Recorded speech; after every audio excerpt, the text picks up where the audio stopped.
voyage à faire. Nous avons tous le même voyage à faire. Et ce voyage nous amène jusqu'à là où nous irons mourir. Et à la fin de notre voyage, c'est à la coupe que la personne qui nous a créés, qui nous a mis sur cette terre, qui nous a donné un long chemin à faire, va nous donner. Et il ne les donnera pas à tout le monde. Paul a dit, on donne la couronne qu'à la personne qui combat selon les règles. On le voit bien.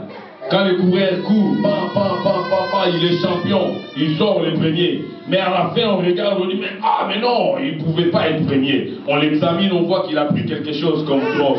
À la fin, qu'est-ce qu'on fait? On ne lui donne pas le couronne. Alléluia. On ne lui donne pas le couronne.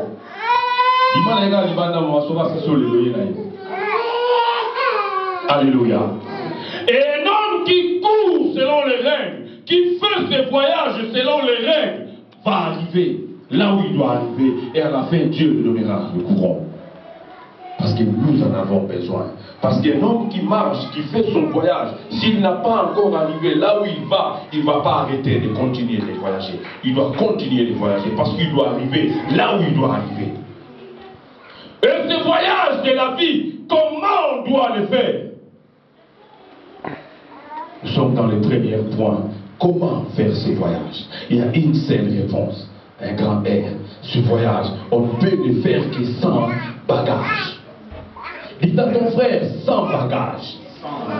Tu ne peux pas faire ce voyage avec des charges. Tu ne peux pas faire ce voyage avec des bagages. Tu ne peux pas faire ce voyage surchargé parce que tu n'arriveras pas là où tu veux arriver. Beaucoup de gens n'ont pas arrivé là où ils voulaient arriver parce qu'ils avaient des bagages. Et quand un homme a des bagages, a des charges, la première des choses qu'il essaiera à faire, c'est de se décharger. Et en voulant se décharger, il y a des gens à Kota Banda Kwanganga, Basimba Bakisi, ils ont voulu être quelque chose, et beaucoup Basuka Fou, Batama Bouma, et nous le savons. Pourquoi? Parce qu'ils avaient des bagages, des charges, en voulant se décharger à ceux qui coulent. On ne peut faire ce voyage que sans bagage, qui doit être libre, qui doit être simple pour marcher, pour voyager, parce que tu marches.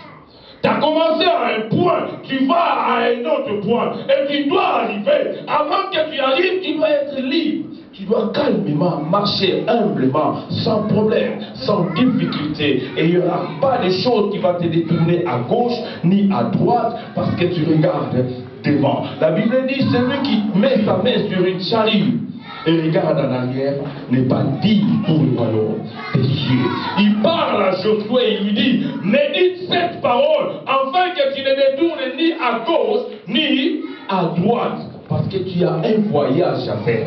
Tu dois aller quelque part. J'aime nos frères que nous appelons païens.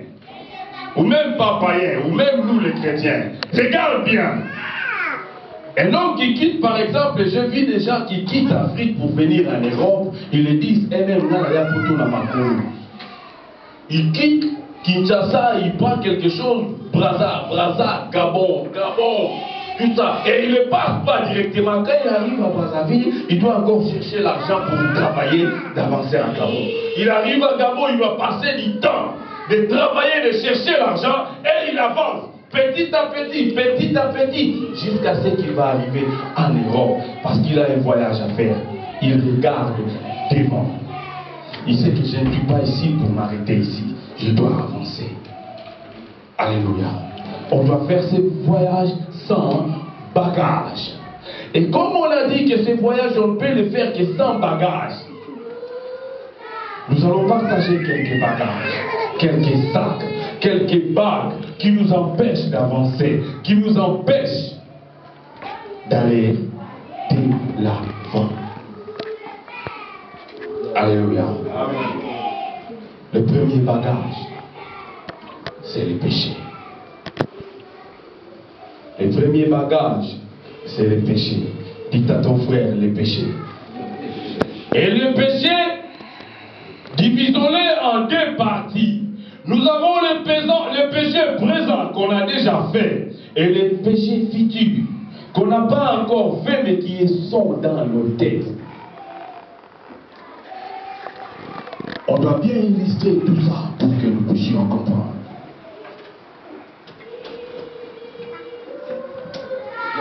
Alléluia. Première bague, les péchés. Tout homme, la Bible dit, nul n'est parfait, tout homme est pécheur, parce que nous vivons dans ce monde de péché et nous sommes tous soumis au péché. Romain l'a expliqué. Il a dit, on a examiné, on a étudié et on a fini par comprendre que tout homme est soumis au péché. Qui que tu sois, païen, chrétien, juif, musulman, tu es soumis au péché. Et comment ces bagues de péché peuvent nous empêcher d'avancer pour continuer notre voyage jusqu'à la fin? Et ces péchés, bien aimés, que je commets, que tu commets, que nous commettons, nous n'en avons rien à faire pour ça. La seule chose, tu dois comprendre une chose, que la Bible dit, mes enfants ne sont pas des pécheurs, mais ils tombent dans le péché. Il y a une distinction entre péché, vivre dans le péché, et tomber dans le péché. Il y a des gens qui vivent dans le péché. Pour eux, ces bagues, ils en ont l'habitude. Ils ont ces bagues sur eux. Ils les portent. Ils marchent avec. Ils vont à l'école avec. Ils dorment avec. Ils étudient avec. Ils rentrent avec. Ils mangent avec. Ils font tout avec ces bagues de péché.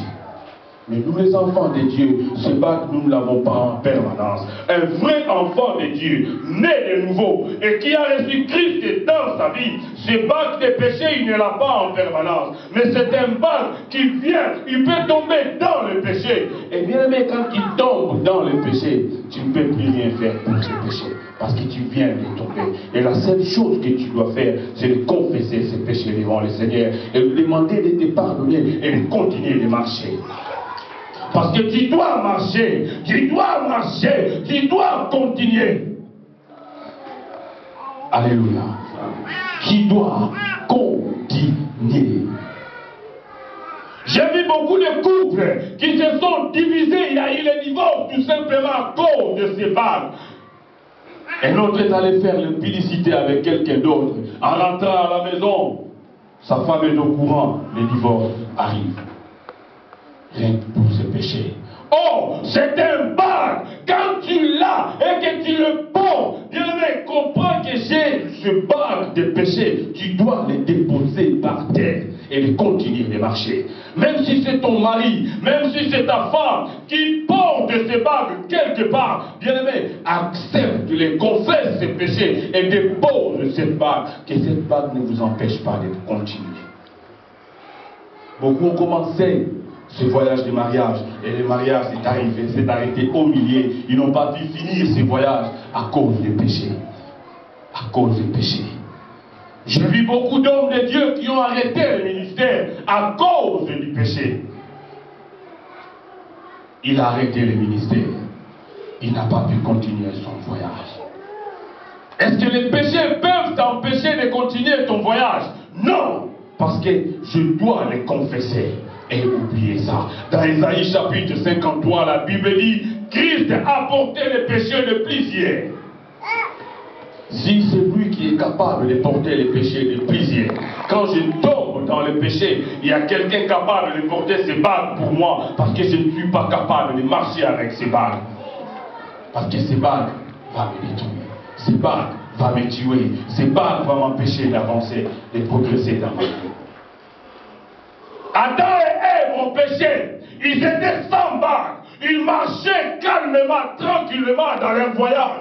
Et un jour, ils se sont retrouvés avec ces bagues de péché sur eux. Et c'était tellement lourd. Le Seigneur est arrivé. Ils ont dit, Seigneur, non. T'es où? Je suis ici. Je me cache. Pourquoi? Parce que ces bagues étaient tellement lourdes. Ils n'arrivaient pas à se mettre debout, à avancer, à aller vers le Seigneur. Or, il avait une seule chose à faire, c'est de prendre ces bagues, de dire, Jésus, voilà ces bagues, j'ai péché, j'ai fait ceci, pardonne-moi. Et continuer de marcher dans sa marche avec le Seigneur. Bien-aimé, sache-le que tu as un voyage à faire. Et le péché que tu as commis, tu n'as plus rien à faire pour ça. Confesse ce péché, donne-le à Christ et avance.